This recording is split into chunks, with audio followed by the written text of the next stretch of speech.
प्रिय आत्मन, नमस्कार। साहिब बंदगी। कुछ लोगों की ये धारणा है, मंतव्य है कि हम तो कठपुतली हैं, ऊपर सूत्रधार जैसा करवाता है वैसे करते हैं।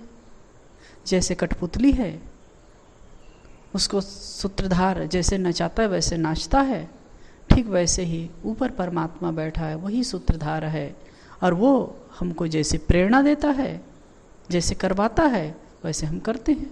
उसके प्रेरणा के अनुसार होता है। पत्ता भी हिलता है तो हुक्म खुदा से, तृण भी हिलता है, पत्ता भी हिलता है तो उसकी इच्छा से। संसार में उसकी इच्छा के बगैर कुछ भी नहीं होता, उनकी प्रेरणा से ही, उनकी इच्छा से ही सब कुछ होता है। हम तो निमित्त मात्र हैं।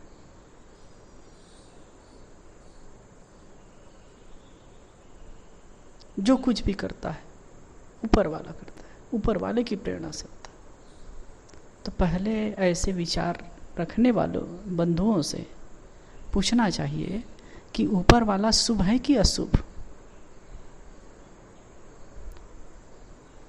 पवित्र है कि अपवित्र, सज्जन है कि दुर्जन। क्या कहेंगे? ऊपर वाला अच्छा है कि बुरा?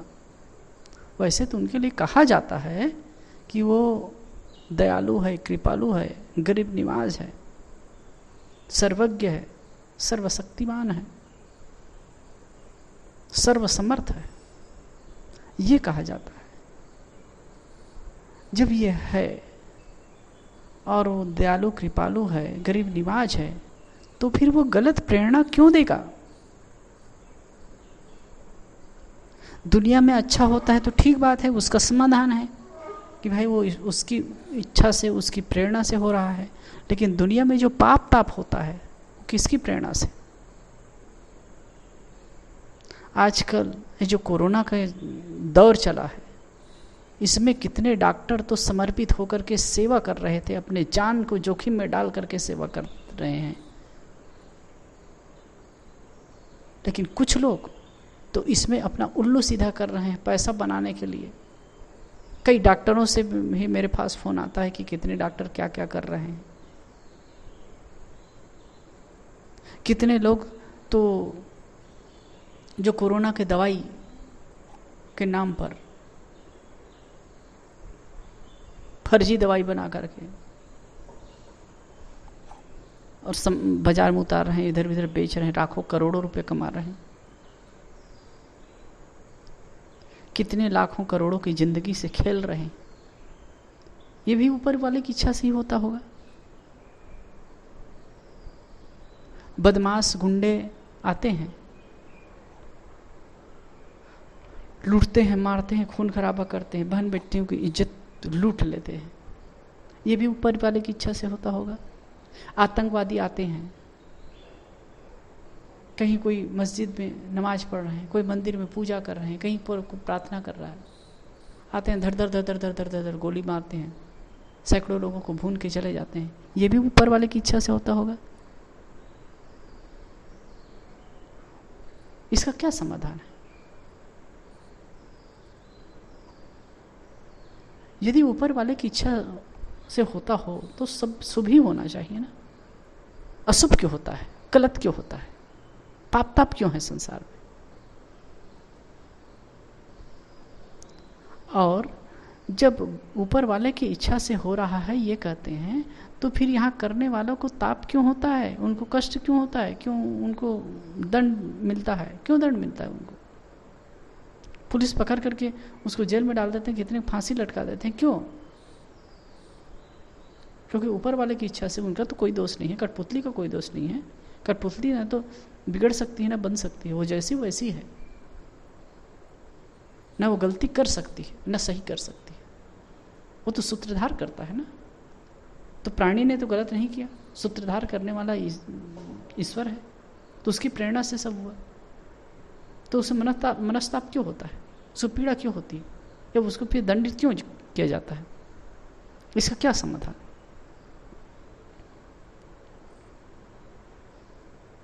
वास्तव में मनुष्य अपने कर्मों का कर्ता और विधाता स्वयं है। ऊपर वाले के ऊपर डालकर हम अपने कर्मों के से, अपने कर्तव्य से कि जिम्मेदारी से वंचित नहीं हो सकते। इन बातों को समझना चाहिए, विचारना चाहिए। जब तक आप अपने कर्मों की जिम्मेदारी नहीं लेंगे तब तक उससे मुक्त भी नहीं हो सकते। जो कुछ भी आप करते हैं अपनी इच्छा से करते हैं, अपनी भावना से करते हैं। कोई ऐसा ईश्वर नहीं जो आपको प्रेरणा देता है। ईश्वर की धारणा अपने आप में अद्भुत है, ठीक है, लेकिन उसकी प्रेरणा से आप करते हैं, ये गलत बात है। आप अपनी इच्छा और से, अपनी भावना से कर्म करते हैं, और जैसे कर्म करते हैं वैसे फल भी पाते हैं। कोई ऐसा नहीं जो प्रेरणा देता हो।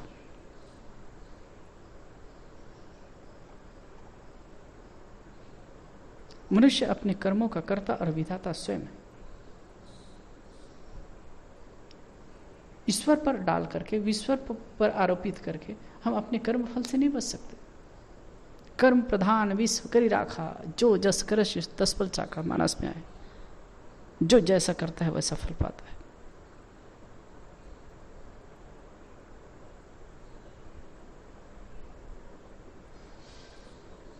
गीतम भी बात आई है, स्वयं कर्म कर्तात्मा स्वयं तत्फल मनुष्य थे। ये अलग जगह आया है, गीता में आई है। न करती तुम न कर्माणि लोकस्य सृजति प्रभु, न कर्म फल संयोगम स्वभाव वस्तु प्रवर्तते। न करती तुम, किसी के अंदर कर्तृत्व तो पैदा नहीं करता। न कर्माणि, किसी के लिए कर्म भी नहीं करता। लोकस्य सृजति प्रभु, न कर्म फल संयोगम, मैं कर्म फल का संयोग भी उपस्थित नहीं करता। स्वभाव वस्तु प्रवर्तते, स्वभाव से ही लोग करते हैं, स्वभाव से ही लोग करते हैं। अपने स्वभाव, इच्छा, भावना के अनुसार जो कर्म करता है।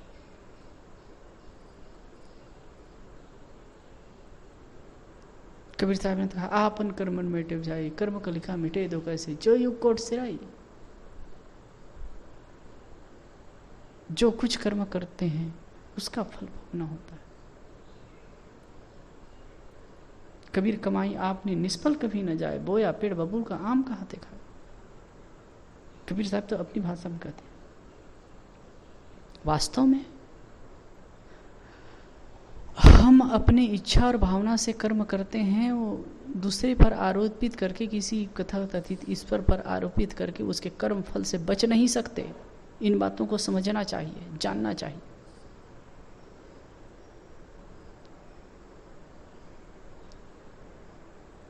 एक बात होती है कि जो कुछ भी करते हो ईश्वर देखता है। ईश्वर क्या देखेगा?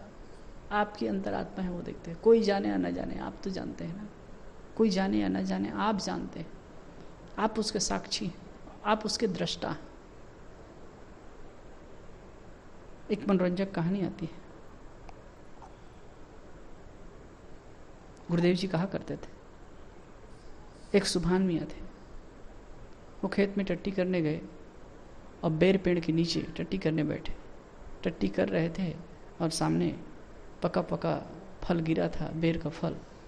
तो उसे लालच को रोक नहीं पाए और खाने भी लगे। इधर टट्टी करते गए, इधर बेर खाते गए। उस गांव में शाम को वेश्या का नाश हो रहा था।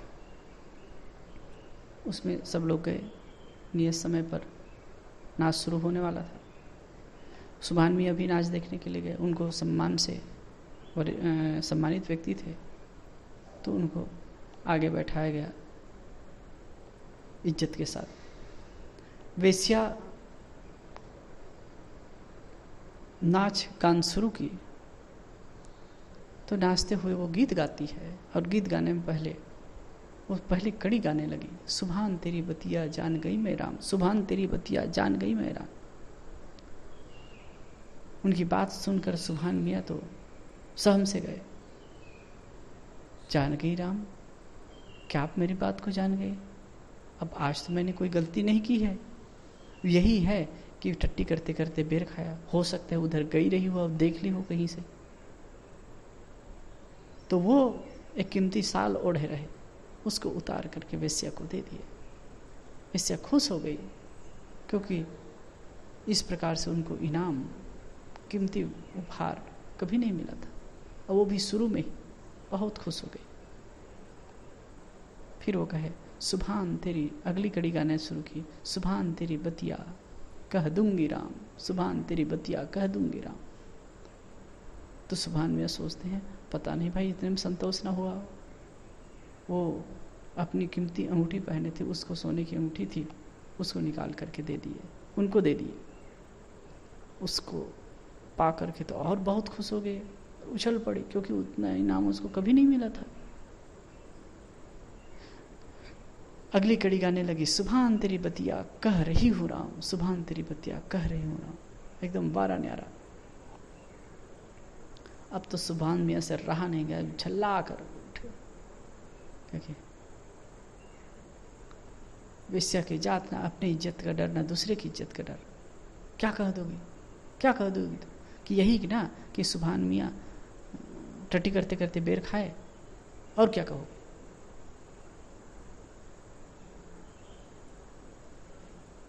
वेश्या भी स्तब्ध हो गई, क्योंकि वो ये सब कुछ जानती नहीं। उन्होंने हाथ जोड़कर कहा कि हुजूर,